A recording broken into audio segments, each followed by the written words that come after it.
بسم الله الرحمن الرحيم. الحمد لله رب العالمين حمد الشاكرين، الصلاة والسلام على سيد الأنبياء والمرسلين سيدنا ونبينا وشفيعنا وحبيبنا ومولانا محمد وعلى آله وأصحابه الطيبين الطاهرين. قدرمنو اوریدونکو د ژوند د لارې د خپرونې مینوالو په سلامونو او نیکو هیلو مو هرکلی کوم. ستاسو روغتیا او خوشحالي زموږ یوازینۍ هیله ده، په دې هیله چې د صحت او عافیت جامې په تن ولرئ.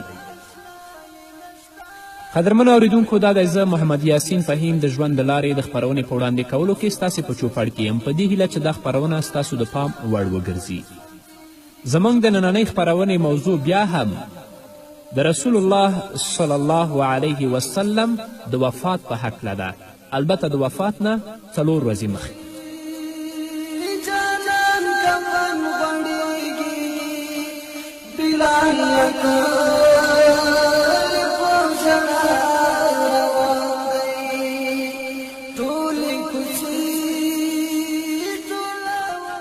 د پنجشنبې ورځ وه، د وفات نه 4 ورځې مخکې محمد رسول الله صلی الله علیه وسلم وفرمیل، او دا وینا د پیغمبر علیه الصلاة وسلام په داسې حالت کې وه چې د مبارک مرض ډیر سخت شوی و، او داسې وفرمیل چې زر راشئ چې تاسو ته زه یو څه ولیکم چې د هغې نه به پس تاسې هیڅکله ګمراه نشئ. پیغمبر علیه الصلاة وسلام چې دا خبره وکړه، څه کسان موجود و چې په هغو کې حضرت عمر رضی الله عنه هم و. نو حضرت عمر رضی الله عنه وویلې چې په رسول الله صلی الله علیه وسلم باندې اوس مرض غلبه کړې ده، نو تاسو سره قرآن موجود دی. ځینې خلکو دا غوښتل چې رسول الله صلی الله علیه وسلم یې ولیکي، او ځینې نورو دا نه غوښتل چې پیغمبر علیه الصلاة وسلام دا شی ولیکي. نو په دې کې خلک سره مختلف شول او یو بل سره ضد شول. نو چې کله پیغمبر علیه الصلاة وسلام دا شور واوریده، نو محمد رسول الله وفرمیل چې زما نه زر پاڅئ، لاړ شئ. خو هغه خبرې چې پیغمبر علیه الصلاة وسلام کړې وې، هغه د 3 کارونو متعلق وې. یوه خبره د پیغمبر علیه الصلاة وسلام دا وه چې تاسې د جزیرة العرب نه یهود او نصارا وشړئ، یعنې مشرکان وباسئ. د دې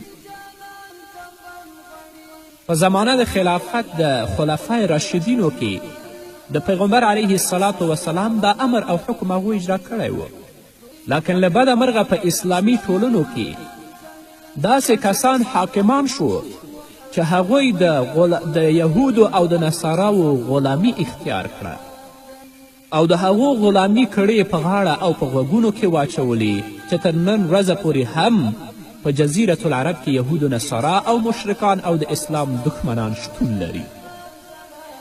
او دویمه خبره د پیغمبر علیه الصلاة وسلام دا وه چې تاسې ته چې کوم قومونه راځي، د هغو نمایندګان یا استازي تاسې سره راځي، تاسو هغو سره ډیر ښه سلوک کوئ، یعنې د هغو ډیر ښه استقبال کوئ، ښه لمانځنه کوئ، لکه څنګه به چې ما رخصتول په هماغه شانې تاسې هم رخصتوئ. دریمه خبره پیغمبر علیه الصلاة وسلام یا داسې کړې وه چې تاسې د الله په کتاب او زما په سنتو باندې منګولې ولګوئ، هیڅکله به ګمراه نشئ. او یا دا ویلي و چې پیغمبر علیه السلام هغه کسان چې د ستاسې د لاسونو لاندې ژوند کوي، چې هغه وینځې دي او که ښځې دي، تاسو هغو سره ښه سلوک کوئ، هیڅکله هغو سره بد چلند مه کوئ. په کوم کورنۍ کې چې خاوند ژوند کوي، باید هغه خپل اولاد سره، خپل ښځې سره هغه اخلاق وکړي چې محمد رسول الله صلی الله علیه وسلم موږ ته توصیه کړې ده. لکن له بده مرغه چې نن ورځ موږ د اسلامي اخلاقو نه ډېر زیات لرې یو. الله دې په موږ باندې رحم وکړي. هغه کورنۍ کې چې پلار ښه اخلاق ولري، مور ښه اخلاق ولري، پلار د ښځې سره، ښځه د خاوند سره ښه اخلاق وکړي، نو د هغو اولاد به د هغه نه رنګ واخلي. او چې هغو کې اسلامي اخلاق موجود نه وي، نو اولاد به خامخا او ضرور فاسد الاخلاق جوړیږي. الله دې په موږ باندې رحم وکړي. د پیغمبر علیه الصلاة وسلام مرض ډیر سخت شو، او تر دې ورځې پورې رسول الله صلی الله علیه وسلم خلکو ته ټول منځونه کړي وو.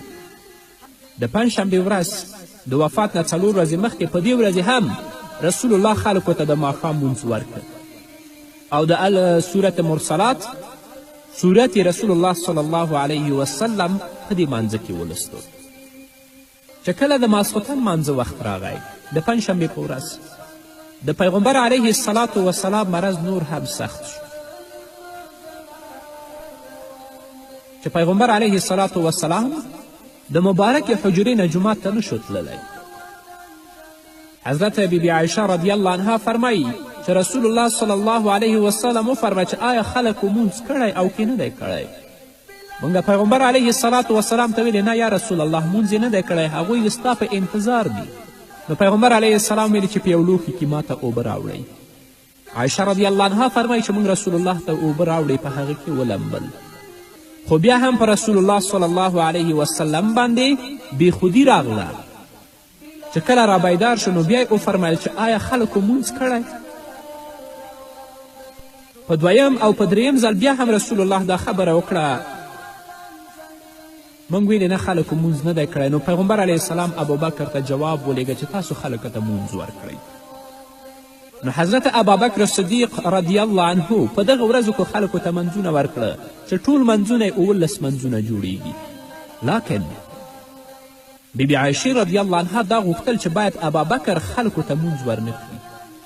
3 ځل پیغمبر علیه الصلاة وسلام ته ورغله او دا یې ورته ویلې چې باید ابابکر خلکو ته مونځ ورنه کړي.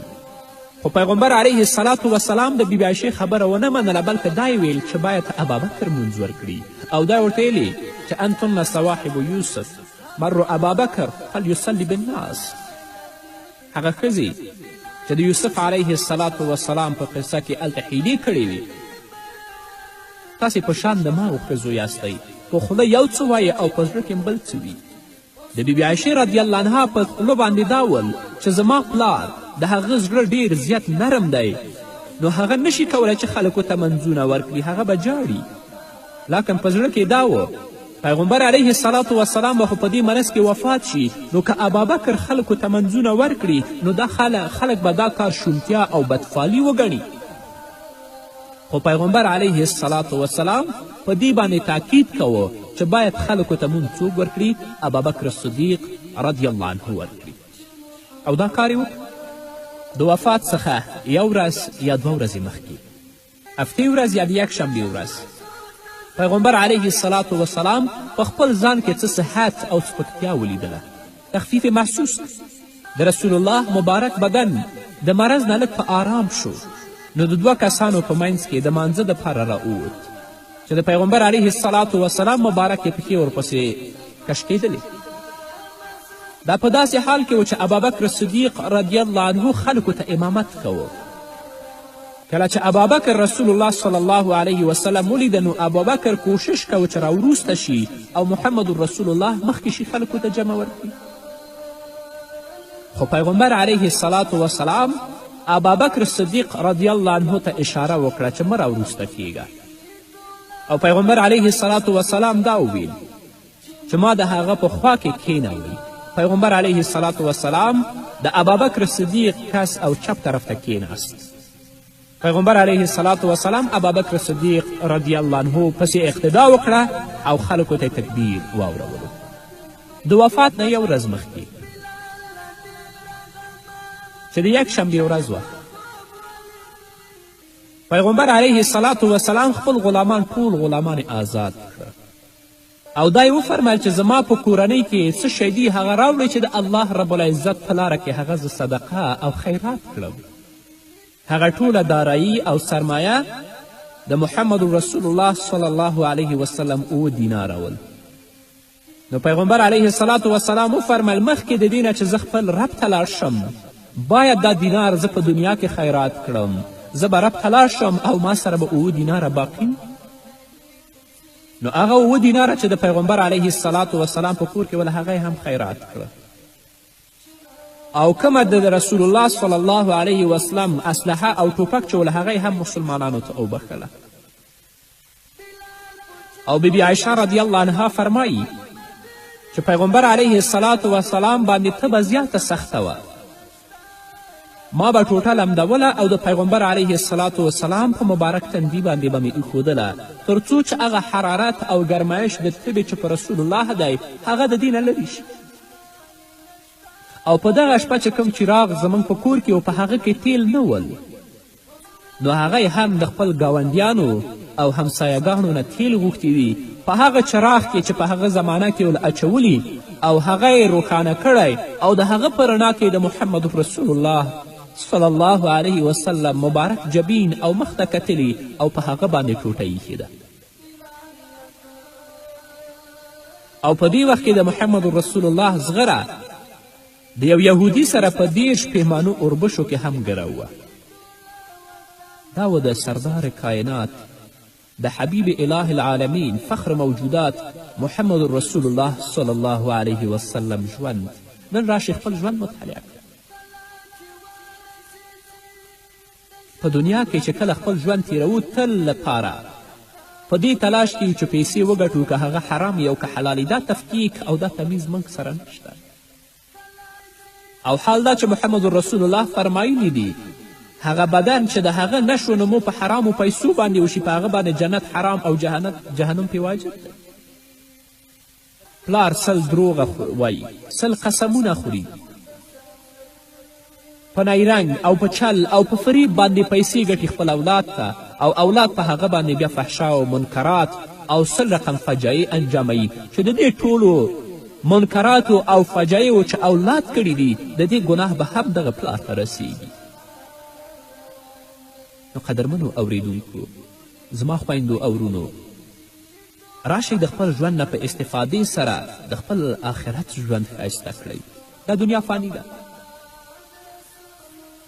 پیغمبر علیه السلام د دې دنیا نه سترګې پټوي او الله ته ورځي ما ته به نه ورځي. نو راشه په دنیا کې داسې عمل وکړه منکرات پرېږده فحشا پرېږده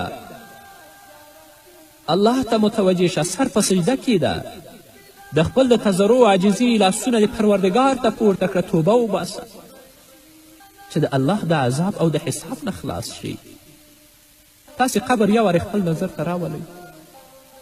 که تاسې شپې په کور کې مریض شئ نو درته به توشک هم واچوي کمپلې به هم درته راوړي بالښتونه به هم درته راوړي بخارۍ به هم درته ولګوي که یخ وي او چې کله هم په هغې تیارې کوټه کې کښېږدي په وچه ځمکه باندې او په خرورو خاورې در باندې واچوي څوک هم نشته چې درته ووایي چې زما مور یا پلار یا زما ورور یا خور بالښت نه لري کمپله نه لري توشک نه لري تیاره ده یخ ده څوک هم څه نشي ویلی.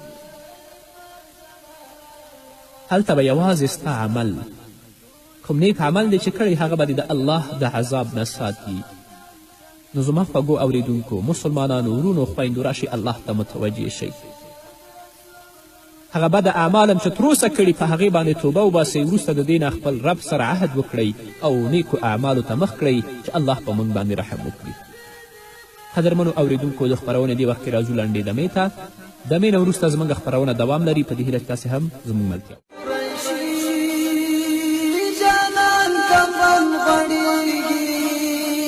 بلال لکه لیکل زما روان دی ټولې کوڅې ټوله وطن. قدرمنو اوریدونکو بیا هم زموږ سلامونه او نیکې هیلې ومنئ په دې هیله چې تر دې دمه تاسو زموږ ملتیا کړې وي.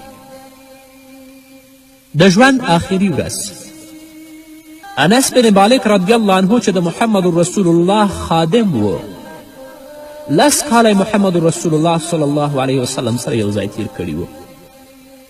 هغه فرمایي چې د دوشنبې په ورځ خلک د سحر په مانځه کې د ابابکر صدیق رضی الله عنه په امامت باندې مونځ کوه. ناګهان پیغمبر علیه السلام د حضرت عایشې رضی الله عنها د حجرې نه پرده پورته کړه. نو خلک یې په داسې حالت کې ولیدل چې په صفونو کې ول. نو رسول الله بیا تبسم وکړ ویې خندل. ابابکر رضی الله عنها په پوندو باندې راستون شو دومره چې صف ته راورسېده. ګمان یې دا وکړه چې پیغمبر علیه السلام غواړي چې مانځه ته راووځي. حضرت انس رضی الله عنه فرمایي چې د ډېرې خوشحالۍ نه د خلکو په منځ کې نږدې فتنه پرېوځي.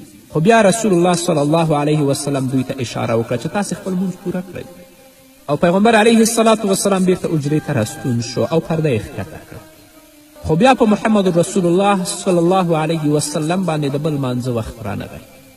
اوس دې فانی دنیا نه سترګې پټوي او محمد رسول الله صلی الله علیه وسلم رفیق الاعلی سره وصل کیږي. او کله چې د څاښت وخت شو د دوشنبې ورځ فاطمة زهرا رضی الله عنها چې د محمد رسول الله ډیره ګرانه لور وه هغه یې راوغوښتله. هغې ته څه وویل؟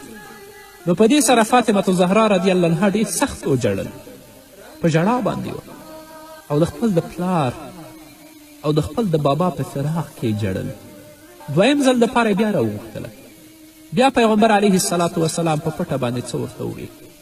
په دې وینا سره فاطمة زهرا رضی الله عنها په خندا شوه. هغه درد، هغه غم او هغه ژړا د هغې نه لرې شو. بیبي عایشه رضی الله عنها فرمایي چې بیا وروسته موږ د فاطمة زهرا رضی الله عنها نه دا پوښتنه وکړه چې څه لامل و چې پیغمبر علیه السلام په خبره کې اول تا وژړل او په دویمې خبره کې دې وخندل. فاطمة زهرا فرمایي چې په اوله خبره کې پیغمبر علیه السلام ما ته دا ویل چې زه به په دې مرض کې وفات کیږم، نو ما ډېر سخت وژړل. او په دویمه خبره کې دا راته ویل چې زما د کورنۍ به اول هغه څوک چې ما پسې راځي هغه به ته یعنې ته به وفات کیږي. نو په دې خبره باندې ما وخندل او خوشحاله شوم. او پیغمبر علیه السلام فاطمة زهرا ته د دې خبرې زیری هم ورکړی و چې ته به د ټولو ښځو یعنې د ټول عالم د ښځو سرداره په جنت کې. فاطمة زهرا چې د خپل پلار سخت تکلیف وي نو هغه واکه رباه ای د پلار غمه آواز کوي او جاړي او پلار یې ورته وایي چې نن نه پس به بیا به ستا پلار باندې څه غم او تکلیف نه وي. او بیا یې حسن او حسین راوغوښتل، دواړه یې ښکل کړل او د دواړو متعلق د خیر وصیت وکړل. او بیا یې ټولې بیبیانې راوغوښتلې، هغو ته یې وعظ و نصیحت وکړه. او د محمد رسول الله صلی الله علیه وسلم مرض لا پسې هم سختېده او د هغو زهرو تاثیر چې په خیبر کې محمد رسول الله خوړلي ول هغه په رسول الله باندې ښکاره کېده. تر دې چې پیغمبر علیه السلام به ویل چې ای عایشې همیشه یم زه چې د هغه طعام درد محسوسوم، هغه طعام چې ما په خیبر کې خوړلی و. او محمد رسول الله فرمایي دا هماغه وخت دی اوس چې زه فکر کوم گویا چې زما د ملا مرګ د هغه زهرو د وجې نه پرې کیږي. د هغو زهرو درد رسول الله احساس او پیغمبر علیه السلام خلکو ته وصیت کوي او فرمایي چې الصلاة والصلاة وما ملکت ایمانکم، تاسو د مانځه اهتمام کوئ، د هغه چا د حقوقو پوره خیال ساتئ چې ستاسو ښي لاسونه مالکان شوي لکه ښځې، غلامان یا داسې نورې خبرې محمد رسول الله د احتضار او زنکدن وخت. نن ورځ د روح ورکولو وخت شروع شو. نو بیا بیبي عایشې رضی الله عنها محمد رسول الله خپل ځان ته تکیه کړو او هغه به په دې باندې ویاړېدله او ویل به چې د الله رب العزت د نعمتونو نه په ما باندې یو نعمت دا دی چې محمد رسول الله زما په کور کې وفات شو او زما د وار او د نوبت په ورځ باندې وفات شو او زما د مرۍ او د لمنې ترمنځ وفات شو. ځکه د محمد رسول الله صلی الله علیه وسلم د مرګ په وخت کې زما او د هغه لاړې هم سره یو ځای ګډې شولې. عبدالرحمن بن ابي بکر چې د بیبي عایشې د عبدالرحمن بن ابي بکر په لاس کې مسواک دی. عایشه رضی الله عنها فرمایي چې ما رسول الله صلی الله علیه وسلم خپل ځان ته تکیه کړی و چې د عبدالرحمن بن ابي بکر په لاس کې مسواک راننوت. د رسول الله مسواک ډېر خوښ و. ما ورته ویلې چې مسواک درته واخلم، نو رسول الله ویلې هو اشاره یې راته وکړه. هغه مسواک چې کله ما واخیسته نو کلک و، هغه مې په خپلې خولې باندې لږ رسول الله ته نرم که. بیا مې وروسته د دې نه محمد رسول الله صلی الله علیه وسلم ته ورکړ. نو د رب العزت د نعمتونو نه په ما باندې دا نعمت هم دی. رسول الله زما په کور کې زما په حجره کې وفات شه، زما د وار په ورځ باندې وفات شو او په داسې حال کې چې د رسول الله مبارک سر زما په سینې باندې ایښی وفات شو. او دا نعمت هم چې چې زما او د محمد رسول الله صلی الله علیه وسلم مبارکې لاړې په آخر کې بیا هم سره یو ځای شوې. لکن هغه درد او غم دی چې په بیبیانو او په مسلمانانو او په خصوصا په ځانګړې توګه په فاطمة زهرا باندې تیریږي. نو قدرمنو اوریدونکو په نورو خپرونو کې بیا په دې باندې وغږیږو چې د رسول الله وفات څنګه وشو او په صحابه و کرامو باندې څنګه غمونه انبار شوه، په فاطمة زهرا باندې څنګه غمونه انبار شوه. انشاءالله که ژوند باقي و په نورو خپرونو کې به په دې باندې وغږیږو. نو قدرمنو اوریدونکو دا به زموږ نننۍ خپرونه چې ستاسو درانه حضور ته وړاندې کړه. تر بلې خپرونې پورې چې زه بیا هم ستاسې درانه حضور ته حاضرېږم، تاسو ټول په پاک رب سپارم. پاتې ژوند او پاتې ورځم نیکمرغه. پاک الله مو بلال پوچھو ژاړي له مدینې منور، هغه اشنا یې نشته له دې کوڅې مرور. بلال پوچھو ژاړي له مدینې منور، هغه اشنا یې نشته له دې کوڅې مرور. پسرو لمبو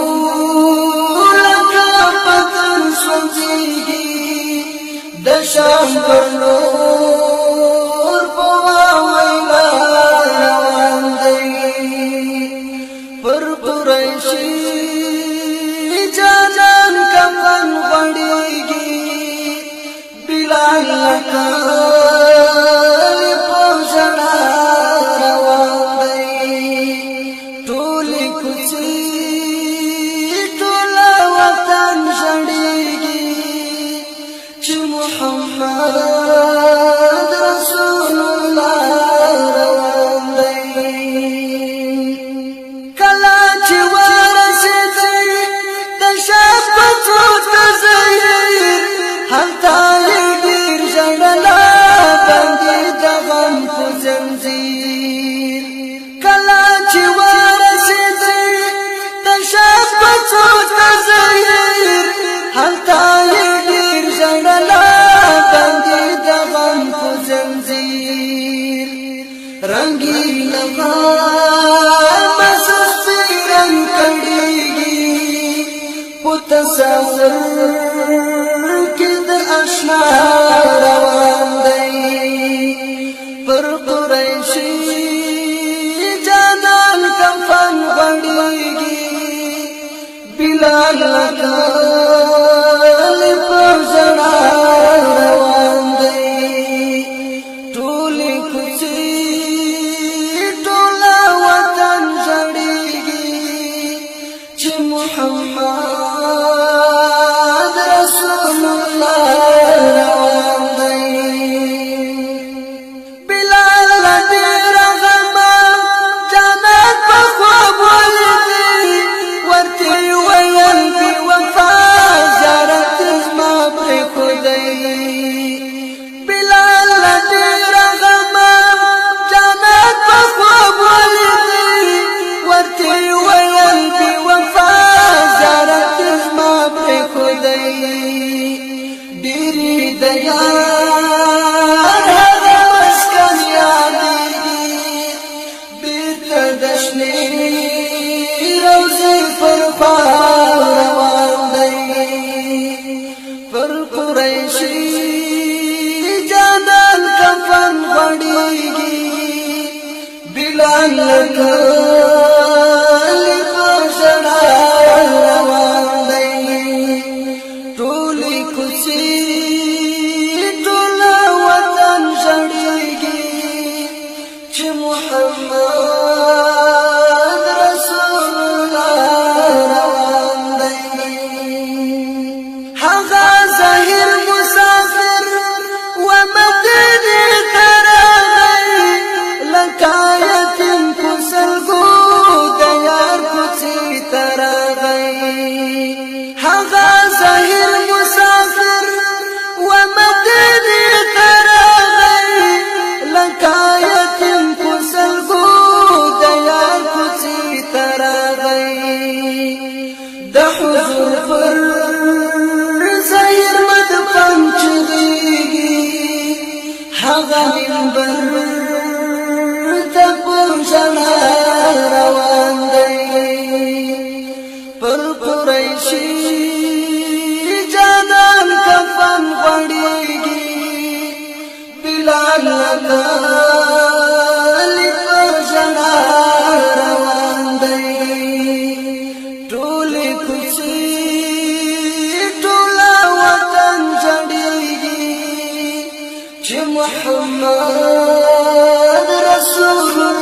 روان دی چې و منبر دراغی دغه مزان وکړي خلقو ژړلو باندې د اعلان وکړي چې و منبر دراغی دغه مزان وکړي خلقو ژړلو باندې د اعلان وکړي احمد چهر تنزوریگی لدی محباست دنیا روان دی پر قریشی جانان کفن غړیگی بلال لکلی پر زړه روان دی ټولی کوڅې ټوله وطن ژړیږي چې محمد رسول